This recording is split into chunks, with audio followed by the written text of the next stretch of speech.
Japanese and American miscommunication in the Pacific. The Japanese-American War in the Pacific was heavily influenced by miscommunication. The Battle of Midway is a prime example of that. It was an uncoordinated attack due to incorrect data and large technological discrepancies. The Americans had modern radar detection systems while the Japanese relied solely on scout planes, who were often inaccurate. These inaccuracies caused a devastating failure in the Japanese' effort to capture the island, which would have given them an important advantage and put the Americans on the defensive. This shows how crucial communication is in battle and how it can affect not only a battle, but also an entire war. Japan lacked raw natural resources in their country like oil and rubber. Places like Indonesia had plenty of resources for them to conquer. However, the Philippines stood in their way. At the time, it was an American territory just a mile north of Indonesia. Because of Japan's lack of resources, they couldn't afford to manufacture new equipment in case of conflict with the Americans. Japan planned a surprise attack on them in hope to weaken their navy and discourage them from fighting a long-term war, which Japan could not afford to win. On December 7, 1941, Japan attacked Pearl Harbor with the intent of destroying their fleet. Although the attack was successful, Japanese officials were afraid that American forces would be up and running within a few months. To conquer this, they planned to attack another strategic point.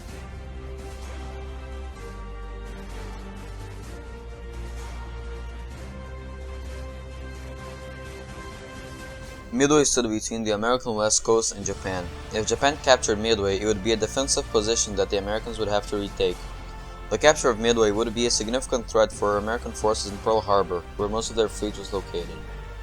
Japan had taken Wake Island just a couple of months before. If they took Midway as well, they would have a free path for an invasion of Hawaii.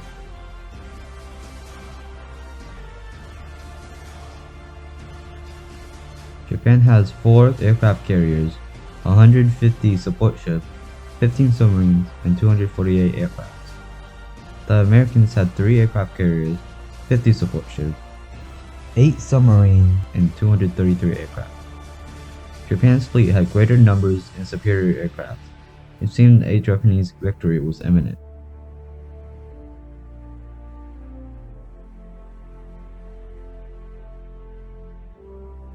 Part of Japan's plan in taking Midway was to force Americans to send reinforcements and give Japan's forces the perfect opportunity to destroy one of their aircraft carriers.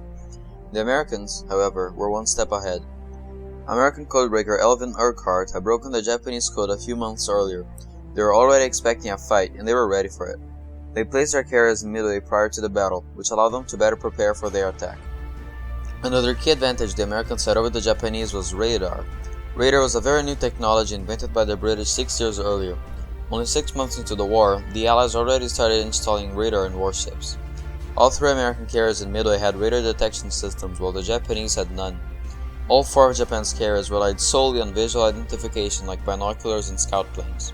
This was an enormous advantage for the Americans. Radar allowed them to see the Japanese bombers from up to 100 miles away from every direction. On the other hand, the Japanese had only been able to identify enemy bombers when they were already approaching their ships.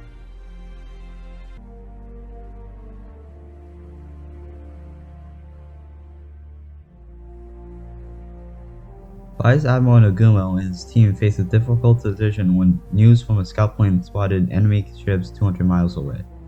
Nagumo was afraid there might be enemy carriers there, so He sent another reconnaissance plane to identify the threat level of the American forces. upon returning, they reported that there were no aircraft carriers, only minor ships, and posed no threat to his fleet. These were great news for Nagumo, since his fleet was now under attack by American bombers from Midway. As the scout came back a third time, he was informed that there was in fact enemy carriers. Had he known this earlier, he would have been able to send bombers to destroy the carriers. Now, however, he was unable to do that because his own carriers were under attack.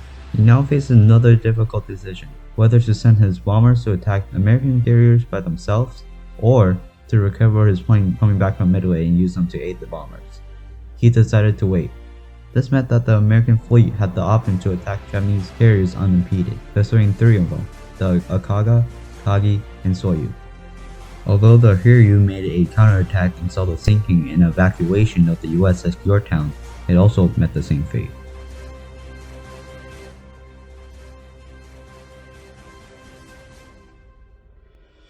The Americans also suffered from miscommunication when attacking the enemy.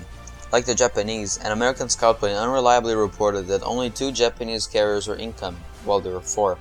American intelligence reported that there would indeed be 4 or even 5 enemy carriers, instead of 2. Admiral Chester Nimitz, who was leading the American forces, decided that the carrier USS Yorktown should search for the other suspected carriers, while the USS Enterprise and the USS Hornet start the attack. That was the best move for him based on what evidence he had, since he could search for the suspected carriers while still in a position to assist his own carriers if necessary. But even so, this means that a third of the American forces were in reserve looking for the other Japanese carriers when they could be fighting them. Admiral Nimitz could have caused a larger impact on the enemy with 3 aircraft carriers attacking rather than only 2. If this simple miscommunication had not happened, there would be more American forces attacking Japan's ships at once, and even, perhaps, prevent the sinking of the USS Yorktown, which took 141 lives with it.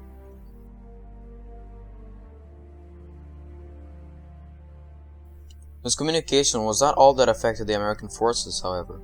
American airplanes also had well-thought-of strategies to depart Japanese fighters from American bombers. Every bomber would have the fighter following from above. If a Japanese airplane started pursuing, the fighters could switch behind them and would easily shoot them down. This tactic allowed them to destroy many of the superior Japanese aircraft while keeping their bombers alive long enough to hit Japan's carriers.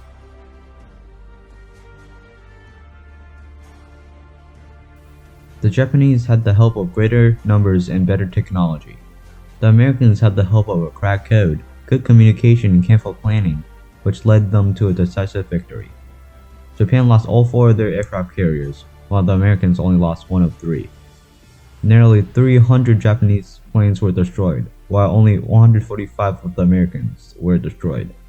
In total, Japan lost 2,500 men, compared to the Americans who only lost 307. This defeat crippled the Japanese fleet, but they didn't have the resources to replace their losses. For every battleship the Japanese can build, the Americans can build 10 more.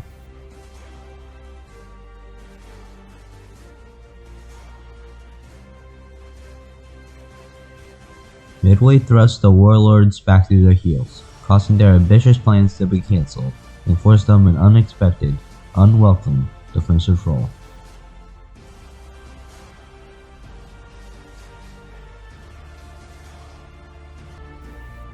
Like what Samuel Morson stated, this defeat put the Japanese on the defensive, and the Americans with the initiative.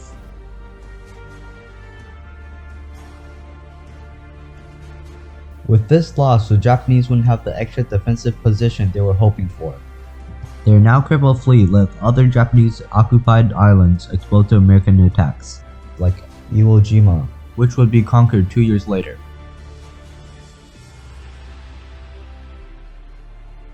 If the Japanese attack had been successful, many US carriers would have been destroyed, and Japan's fleet would have been able to invade Hawaii unimpeded and capture Pearl Harbor, leaving the US West Coast vulnerable. The Japanese invasion would cause Americans to withdraw forces from Europe, making it easier for Axis forces to advance, taking millions of lives with it.